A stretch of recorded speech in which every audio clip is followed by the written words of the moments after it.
Hello everyone, welcome to this third milestone introduction. So here we're gonna talk about what we're gonna do for this week.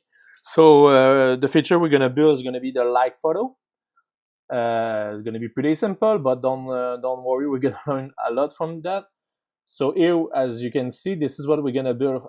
We need to create. We're gonna need to create a reaction context. So we have already a post context for the photo, but we're gonna need, and we have a user also, but we're gonna need also context for the reaction. So the reaction is gonna be where we're gonna put the like for the photo, and also the follow reaction. What I mean by the follow is gonna be when we're gonna follow another user and things like that. So we can put that all in the same reaction context. After that, we're gonna also do a mutation for liking the photo. So as you know, with GraphQL, we don't have like a put, pause, patch, delete, and things like that. We work with only a query and mutation and also subscription.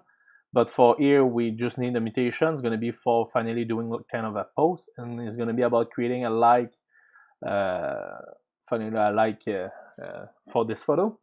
And also we're gonna update the UI for following the state. What I mean by that, it's example if the user have like a photo, we want to show him to in the screen.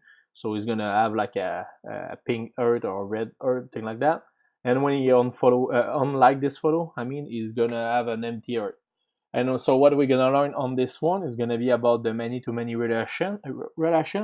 So it's gonna be pretty nice to learn how to do this with Phoenix, and you're gonna see how Ecto is the kind of ORM manager for your database. Is gonna be pretty simple, and you're gonna see Ecto. It's really awesome for that. And after that, we're gonna learn how to use this many-to-many relation in a GraphQL endpoint.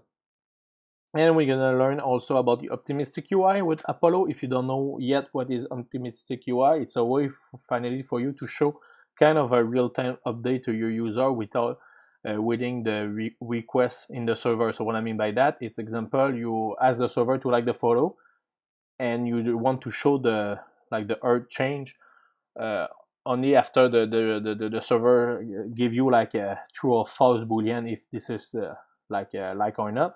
Thing is, if the server take 1 second to respond, that's gonna look pretty weird in the screen of the user. But by doing an optimistic UI, you can change the UI without waiting for this server, and that can be really awesome for giving more speed in your front end application finally. So I hope you're gonna like what we're gonna do for this week, and I hope at least you have learned a lot from this series right now already. And we're gonna talk later. Have a good night, everyone. Bye.